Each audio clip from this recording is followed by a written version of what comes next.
Salut, j'espère que tu vas bien. Dans cette vidéo, je vais te faire un bilan de mes investissements. Tu vas voir que c'est un bilan mitigé. Il y a des trucs qui vont un petit peu foirer. Je suis déçu sur certains aspects. Il y en a d'autres qui se portent pas trop mal. On va faire un bilan ensemble. Je vais te montrer absolument tous les résultats, où ça en est pour l'instant, d'accord? Ça fait à peu près 2 à 3 mois que j'ai investi dans certains de ces investissements.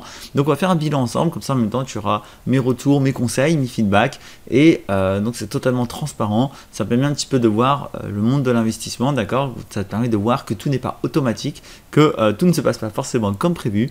Et donc il faut toujours rester prudent. Donc c'est parti.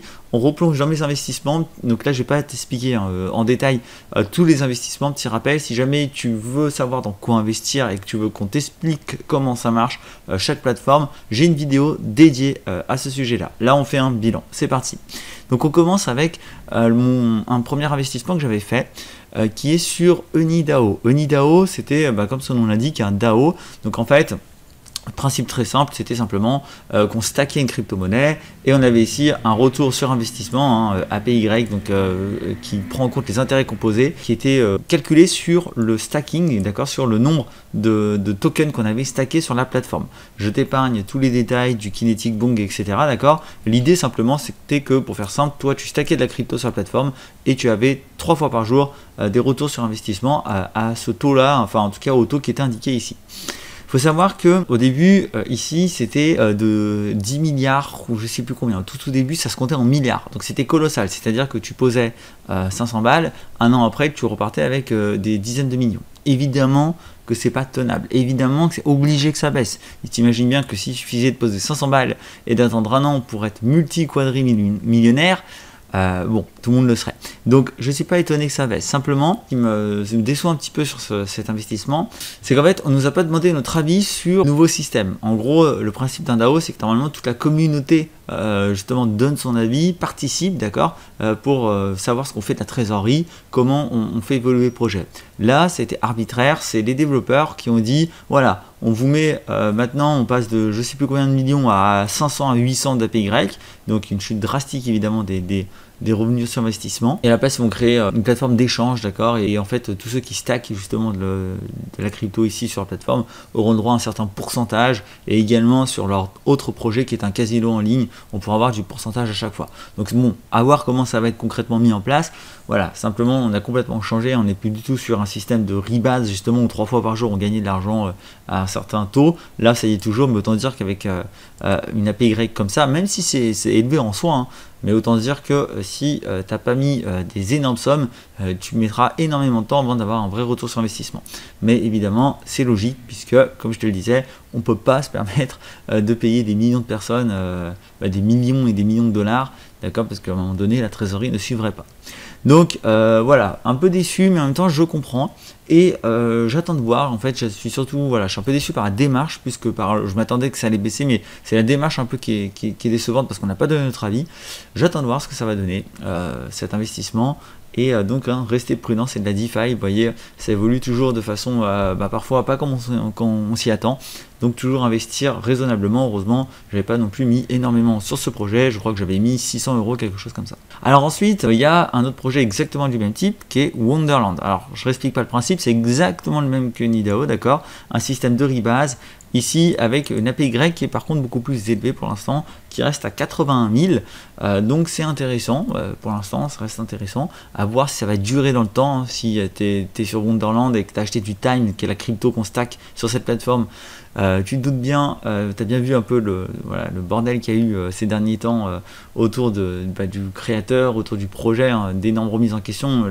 Le cours a drastiquement chuté. Et en fait, c'est toujours pareil, hein, il y en a plein qui sont partis parce qu'ils ont profité de cette belle API, ils ont mis beaucoup d'argent au début, donc très vite ils ont généré beaucoup, ils sont partis, donc c'est très dur à faire tenir ces projets dans le temps.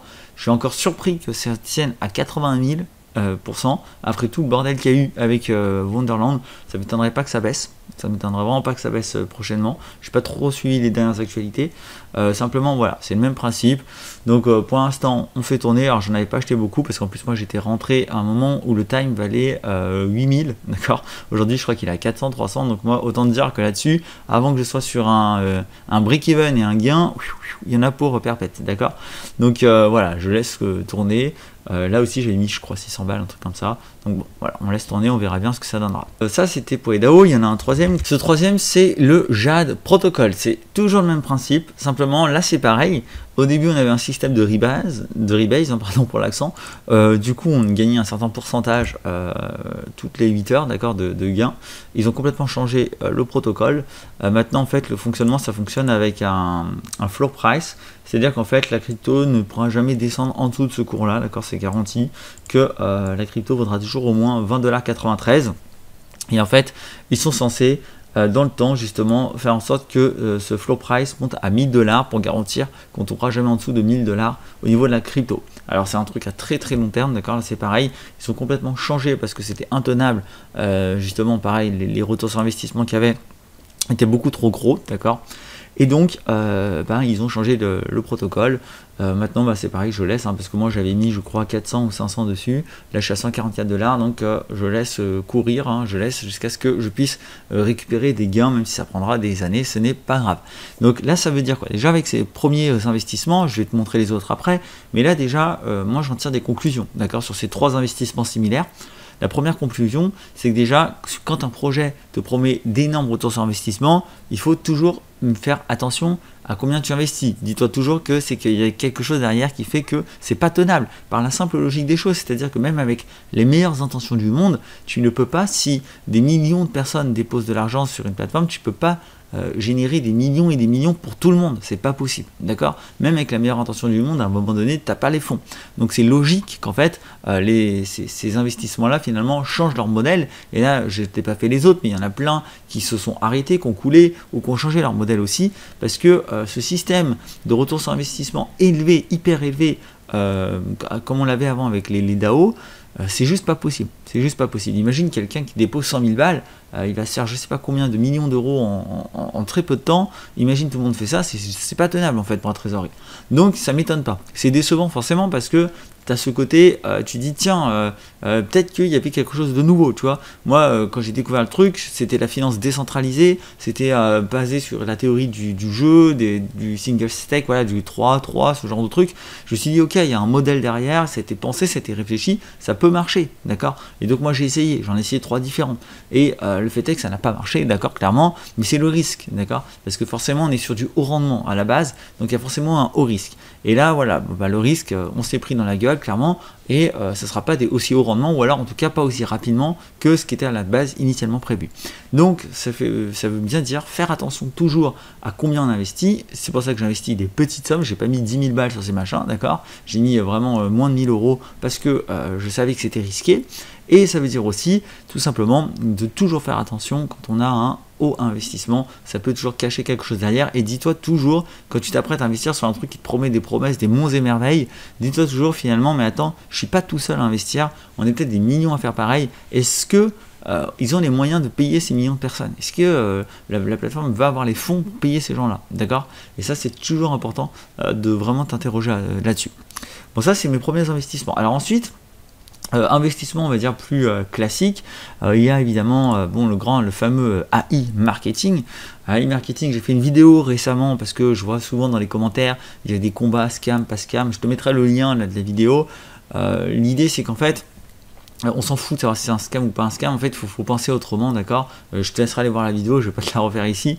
Simplement, voilà, moi pour l'instant, sur cet investissement, j'avais déposé en fonds propres 300 et quelques dollars. Là, je suis à 1261, d'accord. Donc, j'ai fait une grosse plus-value. Donc, ça, c'est un investissement rentable. Le fait est qu'on ne peut pas retirer pour l'instant. Est-ce qu'on pourra retirer un jour? J'en sais rien. Le fait est que, voilà, si on peut retirer, clairement, là, ça aurait été un investissement rentable et intéressant pour moi. Donc, en soi, e-marketing, oui, rapporte, ça c'est sûr. Le fait est que maintenant, il faut voir si c'est pas un Ponzi ou s'il n'y a pas eu un changement en cours de route, d'accord. On verra bien, parce que si on ne peut pas retirer l'argent, tu te dis bien que ça ne sert pas à grand chose de gagner ça reste qu'une somme virtuelle, l'argent n'est pas sonnant et trébuchant sur ton compte en banque. Donc voilà, à suivre pour l'histoire AI Marketing. Je suis aussi donc sur Goku Market. Alors Goku Market, je continue d'en faire la promotion parce que moi je trouve que ça reste fiable. J'ai encore fait des retraits récemment. J'ai une vidéo qui montre justement mes retraits et là je vais te reprouver parce qu'il y en a qui me disaient non mais tes retraits c'est faux machin. Donc je vais vous montrer. Je vais aller sur mon wallet, d'accord. Donc là on est en live, hein, vous voyez, hein, les pages se chargent et je vais aller tout simplement ici dans c'est où déjà? C'est dans Reward. Non, pardon, c'est dans Main, et c'est dans ici, voilà, retrait. Donc vous voyez ici mes différents retraits, d'accord, réactualisés. Donc j'en ai eu un qui a été annulé, comme je le disais, il avait sur ma vidéo, il a été annulé. Je l'ai relancé tout de suite après, et il a été complété cette fois-ci, d'accord. Vous voyez que c'est exactement la même somme ici. Donc c'est une fois annulé, et puis je l'ai relancé, et il a été accepté. Donc on peut retirer sur Goku Market, d'accord. C'est pour ça que je continue de faire confiance à cette crypto. Et donc si je retourne un petit peu sur mes plans, c'est ici, je suis en galère avec leur interface par contre.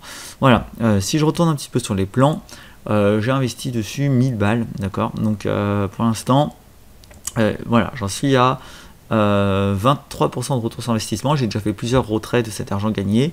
Là maintenant je vais un peu laisser stacker sur la plateforme, je verrai ce que j'en fais. Je vais peut-être en mettre sur Drip, je vais voir. Donc voilà pour les investissements pour Goku Market. Donc je continue, il y a toujours un lien de parrainage en dessous, hein. Je mets un lien de parrainage parce que tu peux pas accéder à ces plans là, d'accord, de 250% en 10 mois sans lien de parrainage. Alors il faut savoir, attention, qu'ils vont changer bientôt. C'est plus donc 25% par mois sur 10 mois, ça va varier entre 10 à 25%, d'accord. Il y aura une variation maintenant, donc ce sera plus automatiquement 25% chaque mois, ça va passer de 10 à 25%, mais c'est quand même déjà énorme. Même si tu es à 10% par mois, c'est déjà énorme. Donc voilà pour Goku Market. Moi je reste très satisfait de cet investissement et pour l'instant il est voilà, il rapporte de l'argent, hein. Tu vois qu'il m'a recrédité déjà plus de la moitié de mon argent. Alors une partie stockée en GMC pendant un an, puis après je pourrais les retirer. Donc pour moi ça sera d'ici octobre, novembre à peu près, je pourrais retirer cet argent là. Le dernier investissement dans lequel j'ai investi et lequel on va faire un bilan, c'est le cannabis sur Juicy Field, d'accord. Donc des plantes de cannabis, j'avais acheté 12 plantes à 50 € de cannabis et tu vois que ça arrive à maturation et que là je suis à 99% et que demain, alors où je fais cette vidéo, je vais pouvoir récolter mes premières plantes.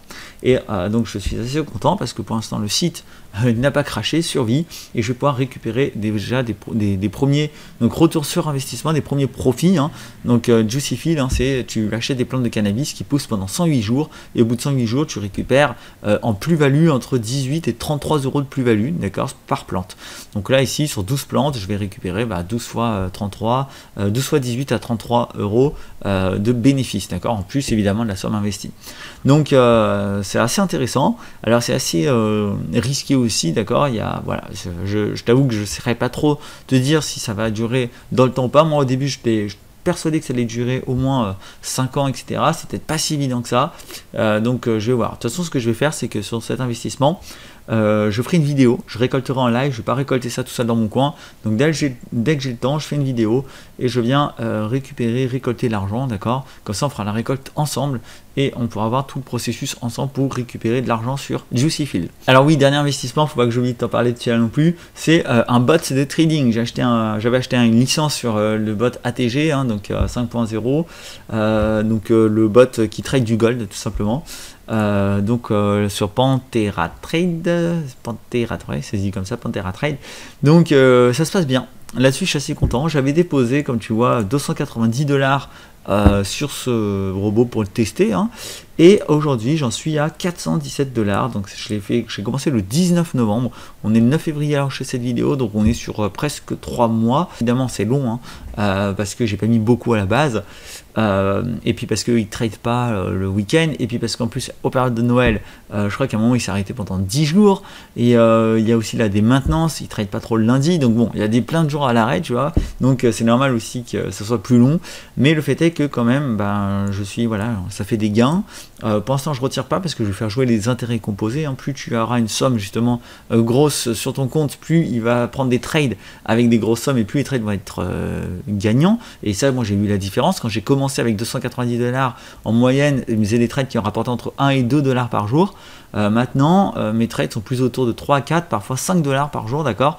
Donc ça monte petit à petit et franchement je pense que le robot est en train de gagner ma confiance, et si ça continue à bien se passer comme ça, j'irai j'aimerais refaire un petit dépôt histoire de booster, d'accélérer tout simplement le processus, d'accord, et bénéficier des intérêts composés. Voilà. Voilà pour les investissements, voilà le bilan. Donc j'espère que ça te fait comprendre un truc important, c'est la diversification, d'accord? Diversifier, diversifier, diversifier. Je pense que tu comprends pourquoi. C'est parce qu'il y a plein d'investissements qui partent en couille, hein, on va pas se mentir, qui partent en cacahuète totale, ou alors qui sont tout simplement plus longs, qui vont changer de modèle, qui vont prendre plus de temps à porter leurs fruits, ou qui vont baisser les promesses, etc. D'accord? Donc en fait, c'est en multipliant tout simplement que tu vas pouvoir te permettre de générer des gains, d'accord? Et même si pour l'instant, voilà, c'est en cours de construction, eh bien tu vois que heureusement que j'ai pas mis par exemple tous mes œufs dans les DAO, parce que sinon je l'aurais eu mauvaise et j'aurais rien eu, alors que là tu vois, j'ai diversifié, et même si sur certains investissements ça se passe mal, sur d'autres ça se passe mieux, et donc tu compenses, d'accord? Donc ça reste quand même un univers compliqué, je trouve, parce qu'il y a quand même beaucoup d'arnaques, il y a beaucoup de projets qui s'effondrent, ça reste à mon avis très peu mature, très jeune, d'accord? Cet univers d'investissement, de plateforme, avec beaucoup de gens mal intentionnés, il faut le dire aussi, donc il faut toujours y aller prudemment y aller avec ce que tu peux te permettre de perdre. Et je pense que quand même ça reste intéressant, de ce que je commence un petit peu à avoir de ma propre expérience. Je trouve quand même que ça reste intéressant en investissant des plus grosses sommes, dans le raisonnable évidemment, dans ce que tu peux te permettre de perdre. J'insisterai jamais assez là-dessus. Mais si tu peux te le permettre, je trouve que c'est plus intéressant de mettre des plus grosses sommes, parce que tu as plus vite un retour sur investissement forcément, et ça te permet un peu de moins être dépendant de la plateforme dans le temps, et de plus vite sécuriser tes revenus. Et comme ça, si la plateforme part en cacahuète après, c'est pas grave, au moins tu auras récupéré ce que tu as investi, d'accord, et tu n'auras rien perdu. Donc voilà, évidemment quand tu as investi peu, ou alors des petites sommes, ou des sommes moyennes un petit peu comme moi, ou alors des sommes moyennes, c'est plus prudent, tu perds moins si ça part en cacahuète, mais l'inconvénient c'est qu'il faut plus de temps pour générer des revenus, et donc du coup tu es plus longtemps dépendant des plateformes. Et si un jour la plateforme ça part en cacahuète, comme iMarketing par exemple en ce moment, ou les DAO qui changent leur modèle, voilà, tu peux l'avoir mauvaise, ou alors ça peut mettre encore plus de temps que prévu pour avoir ton retour sur investissement. Voilà, j'espère que cette vidéo t'a plu, j'espère que ça t'a permis de voir un petit peu le bilan. N'oublie pas de t'abonner à la chaîne si t'as aimé, si ça t'aide, de lâcher un petit j'aime, ça fait toujours plaisir. Et puis je te souhaite plein de réussite dans tes investissements, et on se dit à très vite pour la prochaine vidéo. Allez, ciao!